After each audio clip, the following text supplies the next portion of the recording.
రెండవ కీర్తన 1వ వచనం నుండి 7వ వచనం వరకు ఇక అంశమును ధ్యానించనై ఉన్నాం. ఒక గ్రామములో ఒక విశ్వాసి ఉన్నాడు. అతను ప్రతి ఆదివారము చర్చికి వెళ్ళేవాడు, బాగా ప్రార్థన చేసేవాడు. సంఘంలో అతనికి మంచి పేరు ఉన్నది. కానీ అతని జీవితంలో మాత్రం చాలా కష్టాలు ఎదుర్కొంటూ ఉన్నాడు. వరుసగా కష్టాలు అతని జీవితంలో వస్తూనే ఉన్నాయి. అతని వ్యాపారం దెబ్బతింటుంది. కుటుంబంలో సమస్యలు, అనారోగ్య సమస్యలు అతనికి కలిగాయి. ఏదైనా కానీ ఒక వ్యక్తి బాధలో ఉంటే సమాజం కానీ మన ఇరుగు పొరుగు కానీ చూసి నేటి కాలంలో బాధపడేవారు ఎవరూ లేరు. ఇంకా ఎగతాళి చేసేవారే కానీ వారికి కావాల్సిందే, ఇలా జరగవలసిందే అని అనేవారు ఉన్నారు. కానీ జాలి కలిగిన గుండె నేటి కాలంలో ఎవరికీ లేదు. ఇక్కడ ఈ విశ్వాసిని కూడా, ఈ శ్రమలు ఎదుర్కొంటున్న ఈ విశ్వాసిని మరి అక్కడ అందరూ కన్నులు ఈ విశ్వాసం మీద ఉన్నాయి. ఎందుకంటే మనం ఈ లోకంలో తిరుగుతున్నప్పుడు, ఈ లోకానుసారంగా జీవిస్తున్నప్పుడు ఎవరు మనల్ని పట్టించుకోరు. ఏమోలే అని అంటారు. అదే నీవు ఒక విశ్వాసివై, ఒక దేవుని బిడ్డవై, నిజరక్షకుని నువ్వు అంగీకరించిన తర్వాత, నువ్వు రక్షణ పొందిన తర్వాత, నువ్వు బైబిల్ తీసుకొని దేవుని మందిరానికి వస్తూ ఉంటే సమాజము కన్నులన్నీ కూడా నీ మీదనే ఉంటాయి. మరి అదేవిధంగా ఇతని శ్రమలు, ఈ విశ్వాసికి కలిగిన శ్రమలు చూసి ఆ గ్రామంలో ప్రజలందరూ కూడా, రే ఇతని విశ్వాసం చూడు, ఇన్ని కష్టాలు పడుతున్నాడు అని అతన్ని ఎగతాళి చేయడము ప్రారంభించారు. ప్రియమైన దేవుని బిడ్డలారా, ఇతడు తన మనసులో బాధపడ్డాడు. నేను దేవుణ్ణి నమ్ముకున్నందుకే కదా నాకు ఈ కష్టాలు. మన జీవితాల్లో కూడా మనం గమనిస్తగిన ఈ లోకానుసారంగా మనం జీవిస్తున్నప్పుడు చాలా బాగా ఉంటాం. కానీ దేవుళ్ళలోకి వచ్చిన తర్వాత చాలా కష్టాలు వచ్చినప్పుడు ఆ భావన మనకు కూడా కలుగుతాయి. అరే, ఈ లోకంలో నేను జీవిస్తున్నప్పుడు నాకు ఎలాంటి కష్టాలు లేవే, ఈ దేవుళ్ళలోకి వచ్చిన తర్వాతనే నేను క్రీస్తుని అంగీకరించిన తర్వాత ఈ కష్టాలు నాకు వచ్చాయి, అబ్బా ఎందుకు ఇలా వచ్చాయి అని మనం బాధపడతాం. అదే విధముగా నేను దేవుణ్ణి ఆరాధించడం వల్లనే కదా ఈ కష్టాలు, నేను దేవుని నమ్ముకున్నందుకే కదా ఈ కష్టాలు అనేకే ఆలోచన మన మనసులో తడుతూ ఉంది. అదేవిధంగా ఈ వ్యక్తి కూడా, ఈ విశ్వాసి కూడా ఆ గ్రామంలో అనేక మంది ఎగతాళి చేస్తుంటే, ఒరే వీడు దేవుడి బిడ్డ రోయ్, ఈ దేవుని బిడ్డకి ఇన్ని కష్టాలు వచ్చినాయని చెప్పి ఎగతాళి చేస్తూ ఉంటే, ఒక దినమున తన గదిలోకి వెళ్ళి మోకరించి ప్రార్థన చేసిండు ఈ విశ్వాసి. ప్రార్థన చేసి బైబిల్ తెరిస్తే అతనికి ఆ బైబిల్లో కీర్తన 42వ కీర్తన అధ్యాయము 42వ కీర్తన వచ్చింది అతనికి. ఆ కీర్తన తీసి అతడు చదివితే దేవుడు ఈ 42వ కీర్తన ద్వారా అతనితో మాట్లాడిండు. అనగా 42వ కీర్తన 1వ వచనం చూస్తగిన, జింక నీటి వాగుల కొరకు ఆశపడినట్లు అనే వచనము, దుప్పి నీటి వాగుల కొరకు తృష్టగొనుచున్నది అనే వచనము అతని జీవితానికి తగిలింది. అతడు ఆ వచనము చదివిన తర్వాత తనలతోనూ మాట్లాడుకున్నాడు. ప్రియ దేవుని బిడ్డలారా, ఇక్కడ ఈ వాక్యం వింటున్న మనకొక ప్రశ్న. మనము దేవుని కొరకు దేవుణ్ణి ఆరాధిస్తున్నామా, లేదా దేవుని ఆశీర్వాదాల కొరకు ఆరాధిస్తున్నామా? ప్రశ్నే. చాలామంది అంటారు, చాలా చోట్ల సాక్ష్యాలు ఇస్తూ ఉంటారు, దేవుడు నాకు జ్వరం పోగొట్టినాడు కాబట్టి నేను దేవుని నమ్మిన, దేవుడు నాకు గుండె జబ్బు పోగొట్టినాడు కాబట్టి దేవుని నమ్మిన, దేవుడు నన్ను కాపాడిన కాబట్టి దేవుని నమ్మిన. లేకుంటే నమ్మవా? అరే ఆకాశాన్ని భూమిని ఈ సృష్టిని సృజించిన సృష్టికర్త, నీకు త్రాగడానికి నీరు, పీల్చడానికి గాలి వాయువునిచ్చిన సృష్టికర్త, ఆయన నువ్వు ఆరాధించవా? అంటే నీకు మేలు కలుగుతూనే నువ్వు దేవుని నమ్ముతావా? లేకుంటే లేదా? రాంగ్ టెస్టిమెంట్, తప్పుడు సాక్ష్యం. అనగా నీకు మేలు కలుగుతుంది దేవుడు, లేకుంటే దేవుడు కాదు. అలాంటి సమాజం నేటి సమాజంలో ఉంది. ప్రేమ దేవుని బిడ్డరా, ఇక్కడ మనం గమనించదగిన ఈ దినము ప్రశ్న మన జీవితంలో వేసుకోవాలా? నీకు దేవుడు కావాలన్నా, దేవుడు మేలు చేస్తే నేను దేవుని నమ్ముతావనే స్వభావం నీలో ఉందా? ఒక ప్రశ్న నువ్వు వేసుకోవాలి ఈ దినమన, ఈ యొక్క లెంటు దినాలలో. ఇక్కడ గమనించదగిన ఆ విశ్వాసి తన జీవితం అంతా దేవుని కన్నా దేవుడిచ్చే ఆశీర్వాదాల మీద ఆశపడ్డాడు ఆ విశ్వాసి. అనగా దేవుడు కాదు కావాల్సింది, దేవుడిచ్చిన ఆశీర్వాదాలు కావాలి, దాని మీద ఆధారపడ్డాడు. అందుకే తను ప్రార్థన చేస్తుంటే తన గదిలోకి వెళ్ళి తన నిజస్థితి తెలుసుకున్నాడు. అయ్యో, నేను దేవుని మీద ఆధారపడలేదే, దేవుడిచ్చిన ఆశీర్వాదాల కొరకు నేను ఆధారపడుతున్నాను, నేను తప్పు చేస్తున్నానని చెప్పి తన తప్పు ఆ విశ్వాసి తెలుసుకున్నాడు. దేవుని బిడ్డరా, ప్రభువా నా సమస్య తొలగింది అని కాదు, కానీ నాకు నువ్వే కావాలి అని ఒక తీర్మానం చేసుకున్నాడు. ఇది మన తీర్మానం ఉండాలి. ప్రభువా నాకు రోగం పోతే నేను నమ్ముతా, నాకు అది జరిగితే నేను నమ్ముతా అని కాకుండా, ప్రభువా నాకు సమస్య కాదు ప్రభువా, నాకు నువ్వు కావాలి అని ఒక తీర్మానము ఈ దినమున ఈ వాక్యం వింటున్న మనము ఈ తీర్మానం చేసుకోవాలని దేవుడు ఆశపడుతున్నాడు. అనగా అతడు ఈ కీర్తన చదివిన తర్వాత, 42వ కీర్తన చదివిన తర్వాత అతని జీవితంలో అద్భుతం జరిగింది. ఈ కీర్తన ద్వారా, మనం ధ్యానించే కీర్తన ద్వారా ఎలాంటి అద్భుతం జరిగిందంటే, అతని కష్టాలు కాదు కానీ అతని హృదయం మారింది. దేవునికి స్తోత్రం కలుగును గాక. అతని కష్టాలు కాదు, అతని హృదయం మారింది. దేవుడికి ఏది కావాలంటే నీ హృదయం కావాలా, నీ హృదయం నాకి అని దేవుడు అడుగుతున్నాడు. దాన్ని విరిగి నలిగిన హృదయంగా నేను మారుస్తా, మాంసపు కఠిన హృదయం తీసేసి మాంస హృదయంగా మారుస్తాను. హృదయ శుద్ధి గలవారు ధన్యులు, వారు దేవుణ్ణి చూస్తారు. అనగా నీ హృదయ శుద్ధి దేవుడు కోరుతున్నాడు. ప్రియుని దేవుని బిడ్డ, అందుకే ఇతను ఒక తీర్మానం చేసుకున్నాడు, నా కష్టాలన్నీ పక్కన పెడతా, నేను దేవుణ్ణి నమ్మిన. అనగా నా హృదయం మారింది అనే ఒక సంతోషం ఆ బిడ్డ జీవితంలో కలిగింది. అనగా ప్రియుని దేవుని బిడ్డలరా, ఈ వాక్యము, ఈ కీర్తన గ్రంథము 42వ కీర్తన చదవకముందు ఎందుకు ఈ కష్టాలన్నీ నాకేనా అనే ఆలోచనలు అతను ఉన్నది. మనం కూడా అంటాం కదా, ఏందబ్బా నాకే కష్టాలు, ఇంకా ఎవరికి రాలేదే అని, నాకేనా, ఇంత దేవుని నమ్ముకునే కానీ కష్టాలు నాకేనా అని మనలో స్వభావం మాట్లాడుతుంది. కానీ ఇతను కూడా, ఈ విశ్వాసి కూడా అనుకున్నాడు, ఎందుకు కష్టాలన్నీ నాకే అని. కానీ ప్రియుని దేవుని బిడ్డలరా, వాక్యము చదివిన తర్వాత, కీర్తన 42వ కీర్తన చదివిన తర్వాత ఈ వాక్యము ద్వారా తనను తాను హెచ్చరించుకొనిచున్నాడు. వాక్యం చదవకముందు ఏమన్నాడంటే, ఏంది అన్నీ నాకే కష్టాలా అన్నాడు.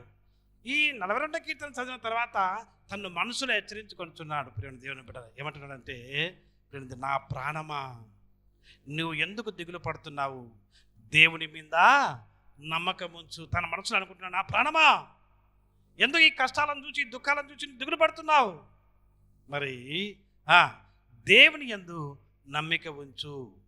దేవుని బిడ్డరా, మనం కూడా అప్పుడప్పుడు ఏం చేస్తామంటే దేవుని అంటుంటాం, ఏంది దేవా నాకైనా ప్రభువా ఈ కష్టాలని. కానీ ఈ వాక్యం చదివిన తర్వాత తను మాట్లాడుకుంటున్నాడు, నా ప్రాణమా ఎందుకు దిగులు పడుతున్నావు, నువ్వు కేవలము దేవుని మీద. అందుకే దేవుడు అంటాడుగా, ఆకాశ పక్షులను చూడండి, అవి కోయవు విత్తవు, కానీ నీ తండ్రి, పరలోకపు తండ్రి వాటిని పోషిస్తున్నాడు, అంతకంటే మీరు శ్రేష్ఠులు కారా అంటున్నాడు. అందుకని మనం గమనిస్తగిన ప్రియుని దేవుని బిడ్డలరా, ఈ లెంట్ ప్రార్థన ఈ దినము నుంచి ఈ 40 దినాలు ఉపవాస దీక్ష క్రైస్ట్ చర్చ్ కర్నూలు, మరి ఈ చర్చిలో జరిగే ఈ ఆరాధన ద్వారా దేవుడు ఆశపడుతున్నాడు, నువ్వు మేలులు పొందాలని, నువ్వు ఆశీర్వాదాలు పొందాలని. ఈ విశ్వాసి ద్వారా దేవుని వరాలు కాదు కానీ దేవుడే నాకు కావాలని తీర్మానము నువ్వు చేసుకోవాలని దేవుడు ఆశపడుతున్నాడు. అనగా ఈ 40 డేస్, ఈ 40 దినాల యొక్క ఉపవాస దీక్షలో ప్రియమైన దేవుని బిడ్డలారా మనం మారాలి. రెండవదిగా మన హృదయం మారాలి. మూడవదిగా మన జీవితం మారాలి. నాలుగవదిగా మన కుటుంబం మారాలి. ఐదవదిగా మన సమాజం మారాలి. ఎందుకు మనం ఏం చేయాలంటే ఈ ఉపవాస దీక్షలో మన కోసం, మన కుటుంబం కోసం, మన భర్త కోసం, భార్య కోసం, పిల్లల కోసం, తల్లిదండ్రుల కోసం, సమాజం కోసం, మన దేశం కోసం, మన ప్రధాని కోసం, మన రాష్ట్రపతి కోసము, మన ముఖ్యమంత్రి కోసము, ప్రతిపక్ష నేతల కోసము, టోటల్ మన దేశం కోసము, ఈ ప్రపంచం కోసము మనం ప్రార్థనలు చేయాలి. ఇక్కడ మనం గమనించదగిన వీటన్నిటిలో అనగా నీ కుటుంబ జీవితంలో, నీ జీవితంలో, సమాజ జీవితంలో, సంఘ జీవితంలో, భారతదేశంలో, ఆంధ్రప్రదేశ్లో ఒక చేంజ్ నీ ప్రార్థన వలన ఒక మార్పు రావాలని ఈ 2026 సంవత్సరం యొక్క ఉపవాస దినాలలో దేవుడు ఆశపడుతున్నాడు. ప్రియమైన దేవుని బిడ్డలారా, అందుకే ముందుగా ఇవన్నీ జరగాలంటే, నీ కుటుంబం దీవించబడాలంటే, నువ్వు మారు మనసు పొందాలంటే, నీ యొక్క సమాజము, నీ యొక్క గ్రామము, నీ యొక్క పట్టణము, నీ యొక్క రాష్ట్రము, నీ యొక్క దేశము దీవించబడాలంటే మొదట మనం మారాలి. మనం మారితే, నీవు మారితే, నీ హృదయం మారితే నీ దేశం దీవించబడుతుంది, నీ రాష్ట్రం దీవించబడుతుంది, నీ పట్టణం దీవించబడుతుంది, నీవు దీవించబడతావు. ప్రియమైన దేవుని బిడ్డలారా, అందుకే ఇక్కడ మనం గమనిస్తగిన ఈ కీర్తనాకారుడు ఏమంటున్నాడంటే దేవుని యందు ద్రాహము గల ఆత్మ, దేవుని యందు ద్రాహం గల ఆత్మకు దయచేయి అని ప్రార్థన చేస్తున్నాడు. అనగా ఎవరి యందు ఆత్మ అంటే నన్ను బాగుపరచు, నా కుటుంబాన్ని బాగుపరచు, నాకు పలాని వస్తువు కావాలని ప్రార్థన చేయడంలే. ప్రభు కొరకు ద్రాహము, వాక్యము కొరకు ఆశ, ఆ ఆశ, ఆ యొక్క ద్రాహము కొని ఈ కీర్తనకారుడు ప్రార్థన చేస్తున్నాడు. అనగా మనము కూడా ఈ లెంట్ దినాలలో మన ప్రార్థన ఏ విధంగా ఉండాలంటే మన కుటుంబాల కొరకు కాదు, కానీ దేవుడు నాకు కావాలి, నిత్యము దేవుడు నా ప్రక్కన ఉండాలి అనక ఆశ కలిగి ప్రార్థన చేయాలి. ప్రియమైన దేవుని బిడ్డలారా, ఈ లెంటులో ఈ యొక్క ఉపవాస దినాలలో ఆహారం తినకుండా విడిచిపెట్టడము ఒక సాంప్రదాయంగా మనం తీసుకోకూడదు, అది సాంప్రదాయంగా మనం ఆచరించకూడదు. ప్రియమైన దేవుని బిడ్డలారా, అనగా ఈ సమయములో, ఈ లెంట్ సమయములో, ఈ ఉపవాస దినాలలో మనం ఏమి చేయాలంటే మన హృదయాలను శుద్ధి చేసుకోవడానికి ప్రయత్నం చేయాలి, నీలోన కల్మశాన్ని తొలగించుకోవడానికి ప్రయత్నం చేయాలి. మరి అదేవిధంగా మనం గమనిస్తగిన బహిరంగంగా మనము ఉపవాసం చేస్తాం,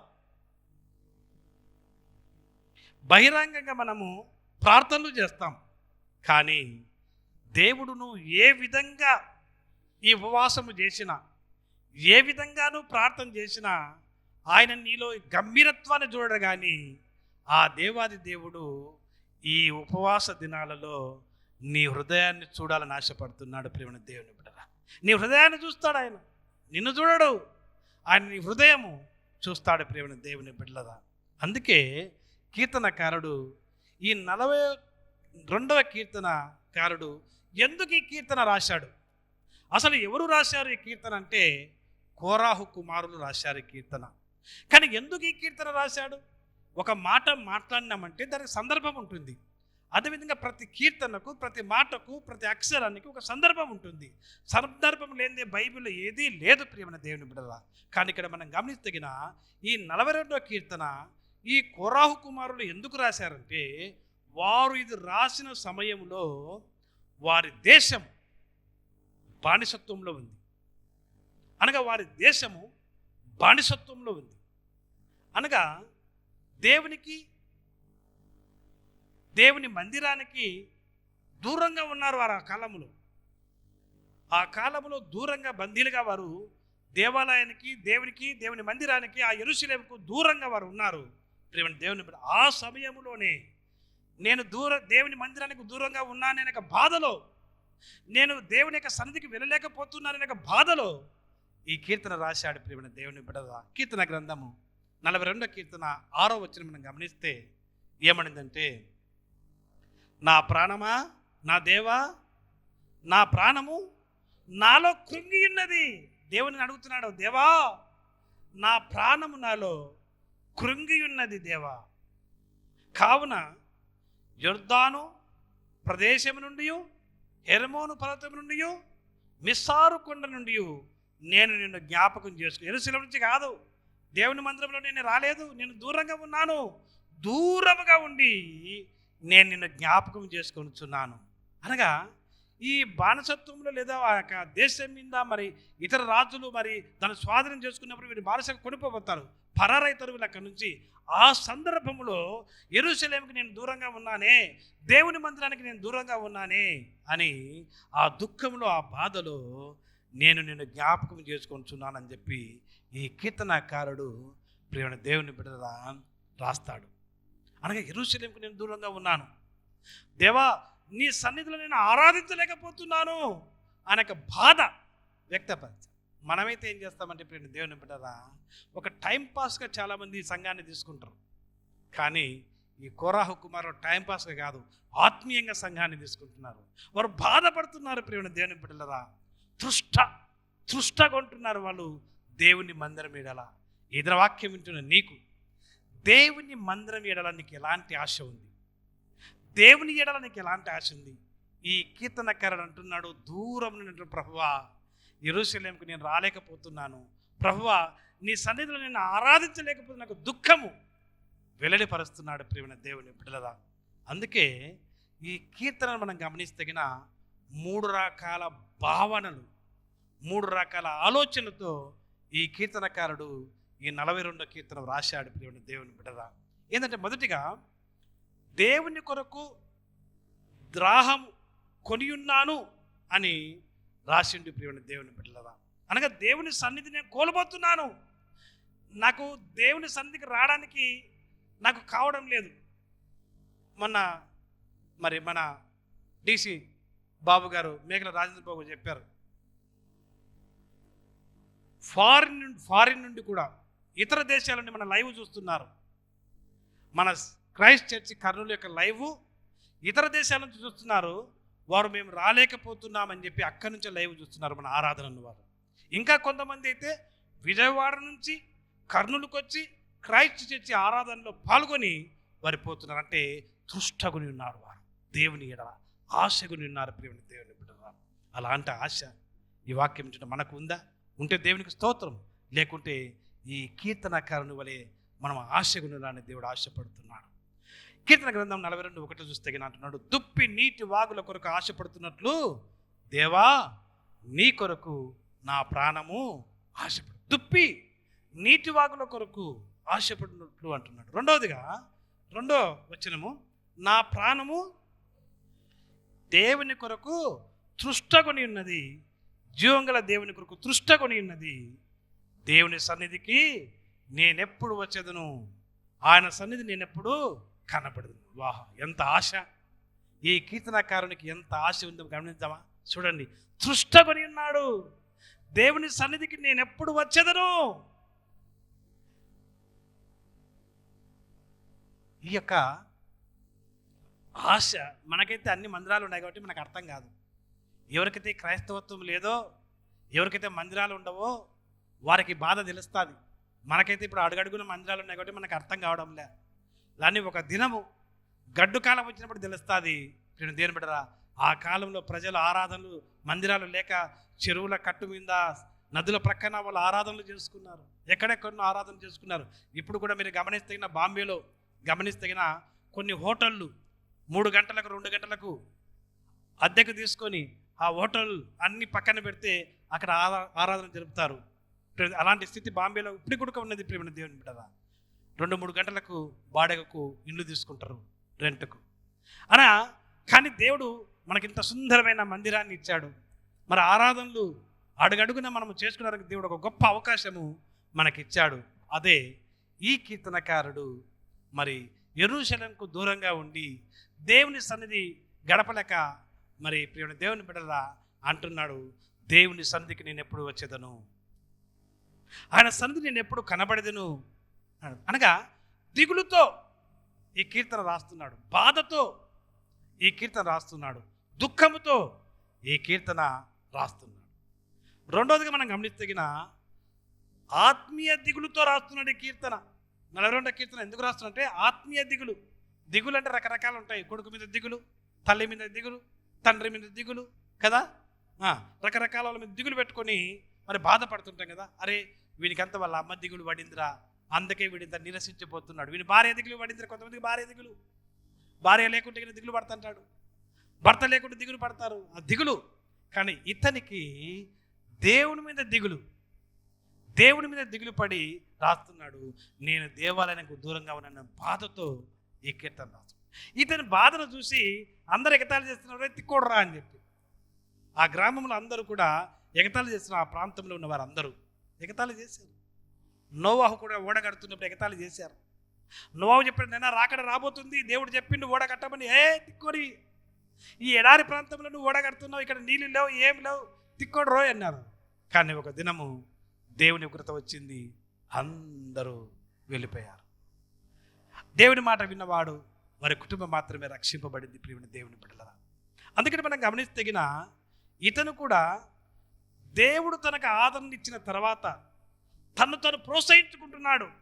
అనగా అంతకుముందు నేను విశ్వాసి, నేను ప్రార్థన చేస్తా, నేను గంభీరమైన ప్రార్థన చేస్తా, నేను మందిరానికి వెళ్తా, అన్నీ చేస్తా అని అంటూ దేవా ఎందుకు నాకే శ్రమలు అని అనుకునే మనస్సులో నుంచి అతను తనకు తానుగా ఓదార్చుకునే స్థితిలోకి, ఈ 42వ కీర్తన చదివిన తర్వాత తనకు తాను ఓదార్చుకునే స్థితిలోకి తను వచ్చాడు. ప్రియమైన దేవుని బిడ్డ, అందుకే దేవుడు తనకు ఆదరణ ఇచ్చిన తర్వాత తను ప్రోత్సహించుకుంటున్నాడు. ఏమనంటే కీర్తన 42వ కీర్తన 5వ వచనం మనం గమనిస్తగిన 42వ కీర్తన 5వ వచనంలో, నా ప్రాణమా నువ్వు ఏల కృంగి ఉన్నావు.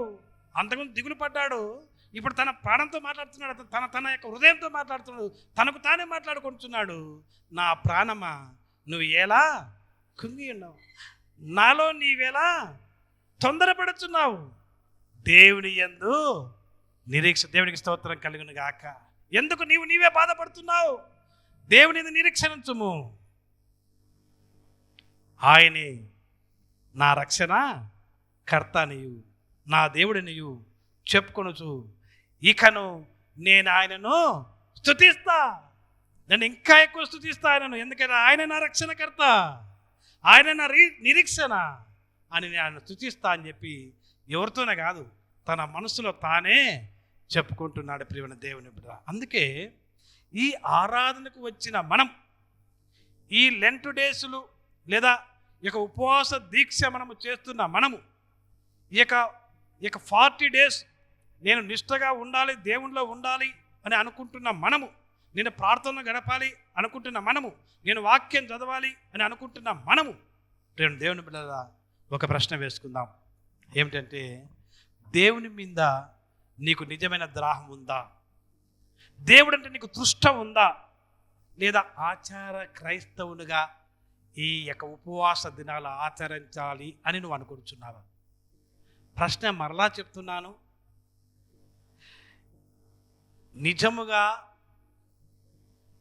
నీవు దేవుని ఎడల నిజముగా దాహం కొని ఉన్నావా? దేవుడు నాకు కావాలి, దేవా నువ్వు నాకు కావాలి అని హృదయపూర్వకంగా నువ్వు ఆశపడుతున్నావా?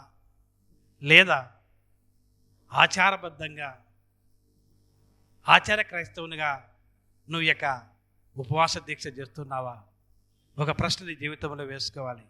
ఈ కీర్తనకారుడు ఒక జింకను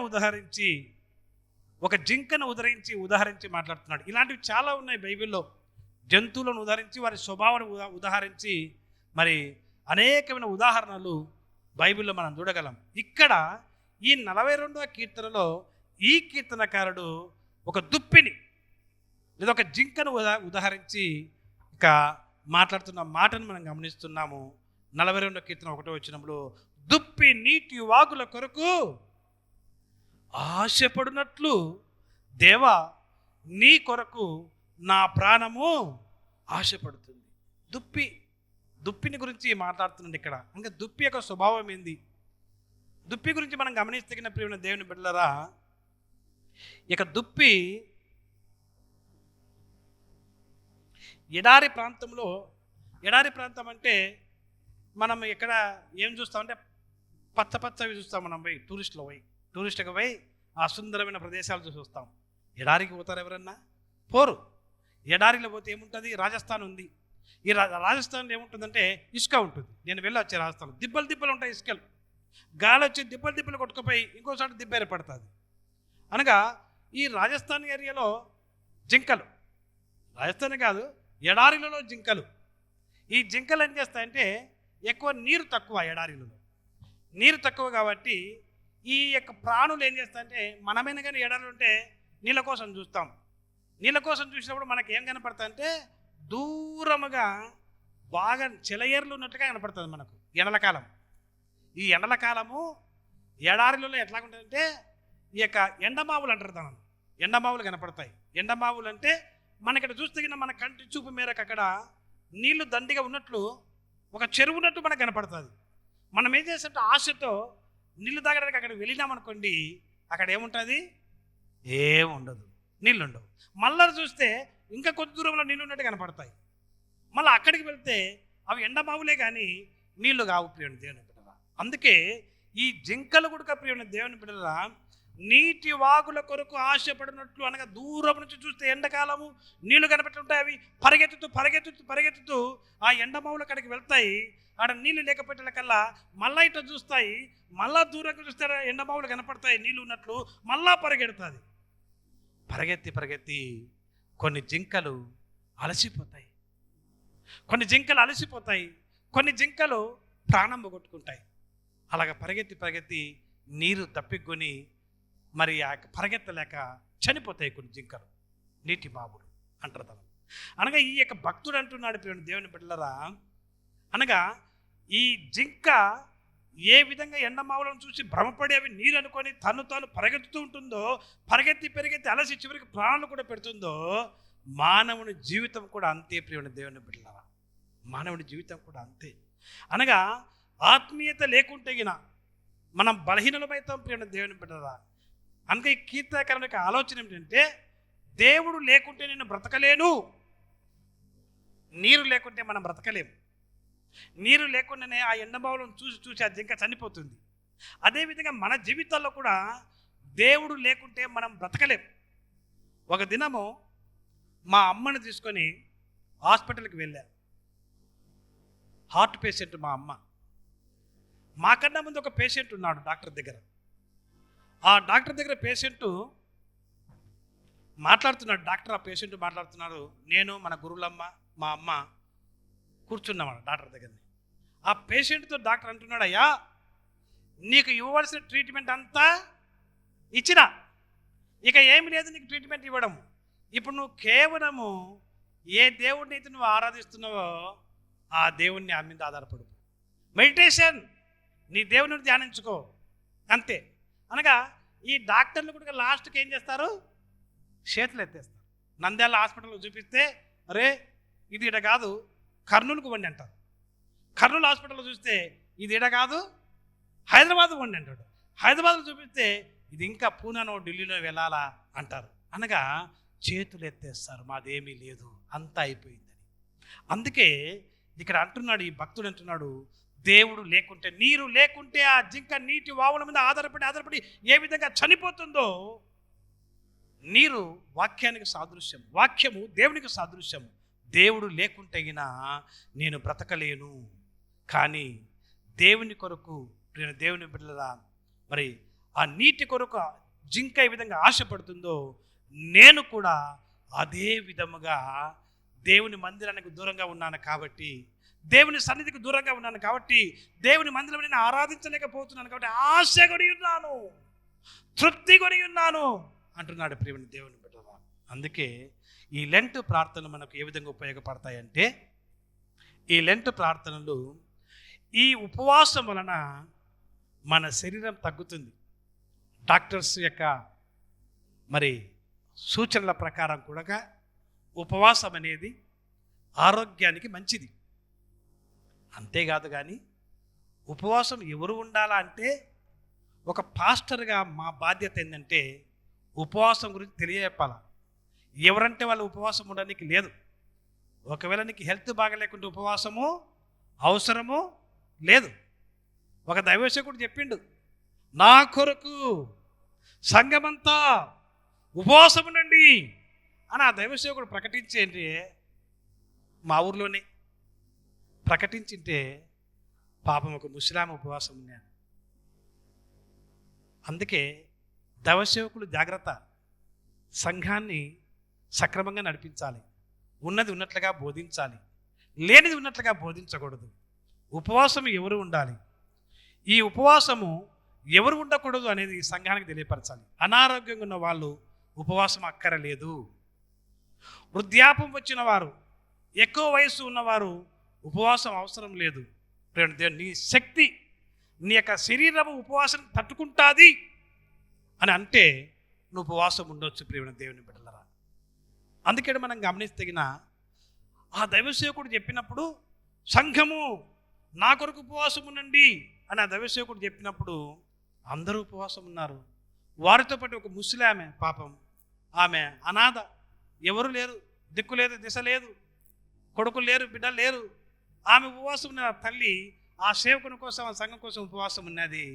తల తిరిగి పడిపోయింది, అక్కడ రక్తం గూడు కట్టింది తలలో, చనిపోయింది. ఎవరు బాధ్యులు? ఎవరు బాధ్యులు? ఉపవాసమా? దేవుడా? సేవకుడా? సేవకుడే ప్రియమైన దేవుని బిడ్డరా. అందుకే ఉపవాసం ఆరోగ్యానికి మంచిది, కానీ నీ శరీరం సహకరిస్తే నువ్వు తప్పకుండా ఉపవాసం, లేదా తీర్మానాలు చేసుకో.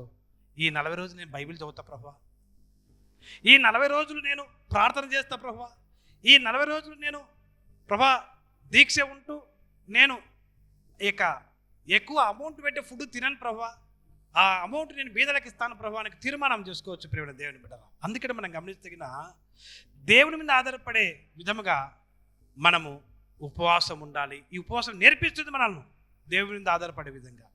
అందుకే నువ్వు ఉపవాసం లేదా ప్రార్థనలో దేవుని మందిరంలో ఏం కోరుకోవాలంటే దేవుని ఆశీర్వాదాలా, దేవుడు కావాలి. అందుకే ఇప్పుడు ప్రియమైన దేవుని బట్టి ఉపవాసానికి వస్తాం, మనం ఈ ఉపవాస ప్రార్థనకు వస్తాం, లేదా దేవుని మందిరానికి వస్తాం. మనం ఏం కోరుకుంటాం ఎక్కువగా? ప్రభువా నాకు మోటార్ సైకిల్ తెచ్చి, నాకు కారు తెచ్చి. ఒకవేళ కారు కొన్నారనుకోండి, అప్పుడు వాళ్ళ భార్య అంటే చూసినా నేను ప్రార్థన చేసింటే దేవుడు మనకు కారు ఇచ్చినాడు కాదు. నీకు వరాలు కావాలన్నా దేవుడు కావాలి. ఈ 2006వ సంవత్సరం ఉపవాసం ఒక నూతన పద్ధతిలో మనం చేయాలని దేవుడు ఆశపడుతున్నాడు. దేవుని కొరకు మాత్రమే తృష్టగొనాలని దేవుడు ఆశపడుతున్నాడు. సమాజం బాగలేదు, ఈ లోకం బాగలేదు. ప్రేమ దేవుని బిడ్డ, కేవలం ఈ ఉపవాసం నువ్వు ఏ విధంగా ఉండాలంటే, నువ్వు ఇల్లు కొనుక్కాలని కాదు, కానీ నువ్వు నీ యొక్క కారు కొనుక్కాలని కాదు, కానీ ప్రేమ దేవుని బిడ్డ నీ పిల్లల కోసం కాదు, కానీ దేవుని కోసము ఒక తృష్ట కొని ఉపవాసం ఉండాలని దేవుడు ఆశపడుతున్నాడు ప్రేమ దేవుని బిడ్డ. అందుకే ఈ కీర్తనకారుని బాధ ఏంటంటే, నేను మందిరానికి దూరంగా ఉన్నాను అనే బాధలోనే ఈ కీర్తన రాస్తూ ఉన్నాడు ప్రియ దేవుని బిడ్డరా. అదేవిధంగా 42వ కీర్తన 3వ వచనం చూస్తే గిన నీ దేవుడు ఏమాయను, 42వ కీర్తన 3వ వచనంలో నీ దేవుడు ఏమాయనని వారు నిత్యం నాతో అనుచుండగా రాత్రింబగళ్ళు నా కన్నీళ్ళు నాకు అన్నపానములాయను. అనేక మంది నన్ను ఎగతాళి చేస్తారు, నీ దేవుడు ఏమైంది మనకు తెలియదు. మనం దూర ప్రాంతంలో జీవిస్తుంటే ఈ క్రైస్తవ కమ్యూనిటీలో మనం ఉన్నాము కాబట్టి మనకు దేవుని విలువ అంత తెలియదు. ఈ క్రైస్తవ కమ్యూనిటీలో కాకుండా నువ్వు దూరంగా ఎక్కడైనా జీవిస్తుంటే అప్పుడు దేవుని విలువ నీకు తెలుస్తుంది, నీ కుటుంబం విలువ నీకు తెలుస్తుంది ప్రియమైన దేవుని బిడ్డలరా. ఇతను కూడా మరి దేవాలయానికి దూరంగా, సమాజానికి దూరంగా, మరి దేవునికి దూరంగా బ్రతుకుతూ ప్రియమైన దేవుని బిడ్డ అన్నపానములు లాగా తన కన్నీళ్ళు రాత్రింబగళ్ళు దేవుని కోసం కన్నీళ్ళు విడుస్తున్నాడు అంట ప్రియమైన దేవుని బిడ్డ. విడిచామా మనం ఎప్పుడైనా? దేవుని కోసం ఆరాటపడ్డామా? దేవుని కోసం మనం ఎప్పుడైనా కన్నీళ్లు విరిచామా? లేదా నా కుటుంబము, నా భర్త, నా పిల్లల కోసం కన్నీరు విడిచావా? జ్ఞాపకం చేసుకో ప్రియమైన దేవుని బిడ్డలారా. దేవుని కోసమే, దేవా నీ రాజ్యం మీద రావాలి, ఇదిగో ప్రభా ఇదంతా మారాలి అని ఎప్పుడైనా ప్రార్థన చేసావా?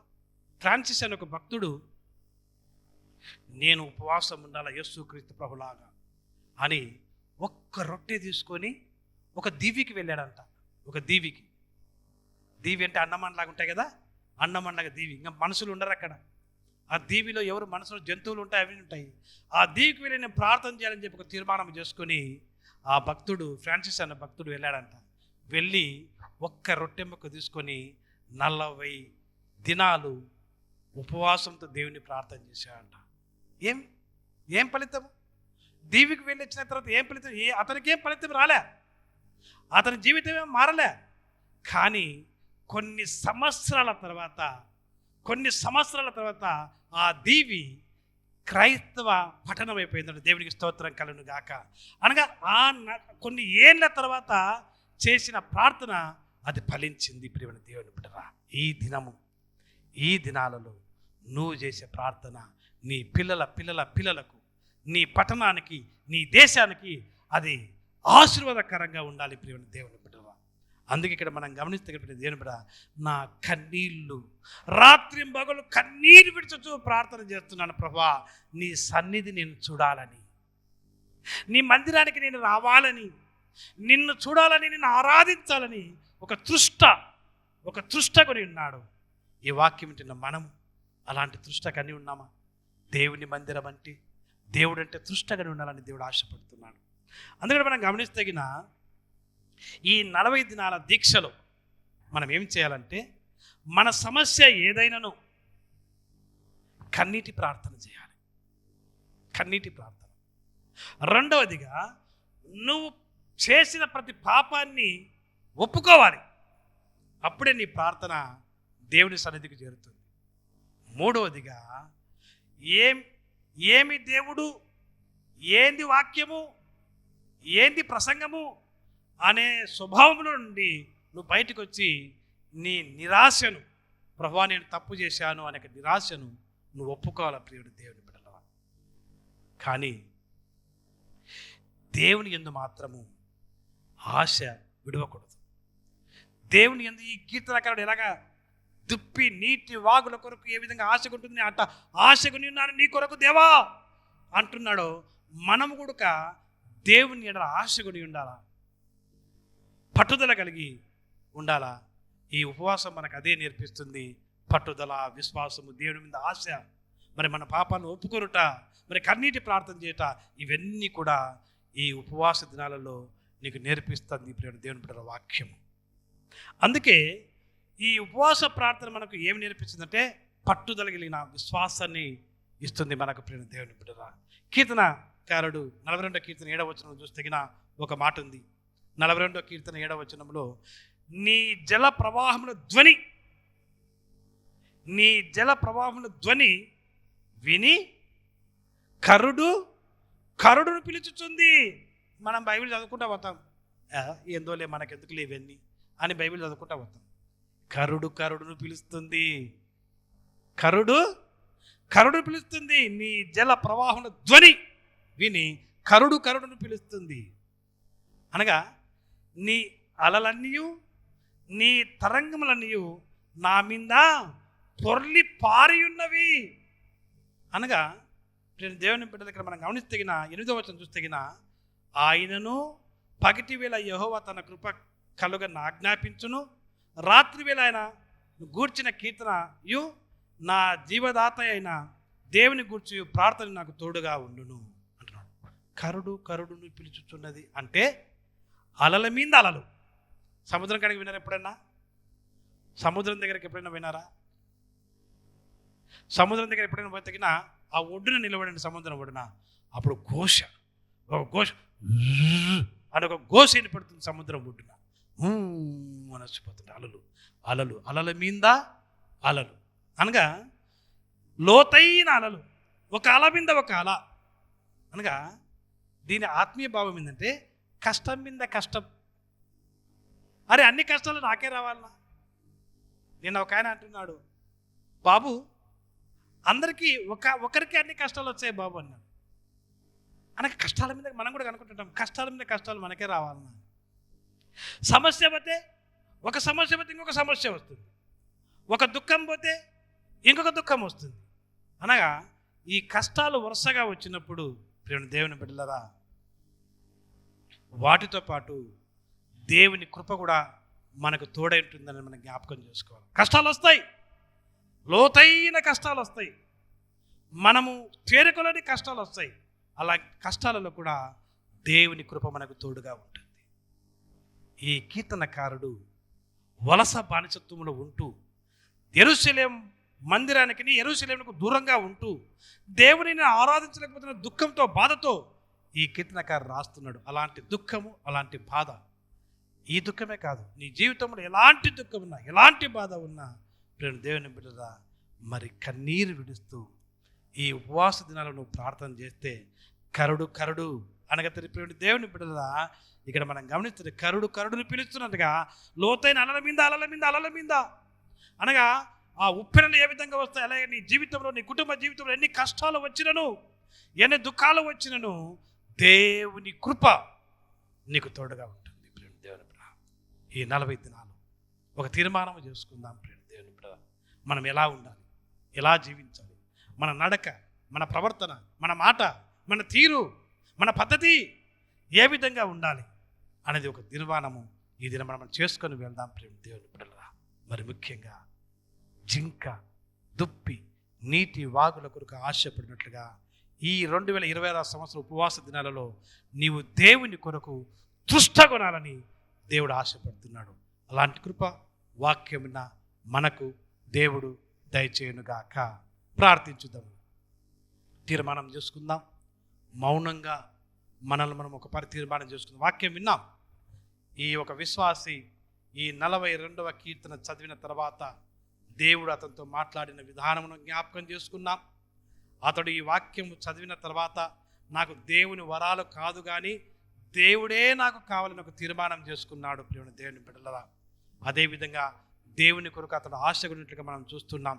ఈ ఉపవాస దినాలలో ఈ మొదటి రోజున దేవుని మందిరానికి వచ్చావు. ప్రియ దేవుని బిడ్డ, నీ కుటుంబం ఎలాగుండాలని ఆశపడుతున్నావు, నీవు ఏ విధంగా ఉండాలని ఆశపడుతున్నావు? కళ్ళు మూసుకుందామా? ఎవరు అటు ఇటు చూడకూడదు. ఎందుకంటే 2-3 ఎక్కడైతే కూడి ఉంటారో నేను అక్కడ ఉంటానాడు దేవుడు. ఎవరు నా వైపు చూడకూడదు, మైకు వైపు చూడకూడదు. కేవలం నీ మనోనేత్రములతో దేవుణ్ణి మాత్రమే చూస్తూ తీర్మానం చేసుకో.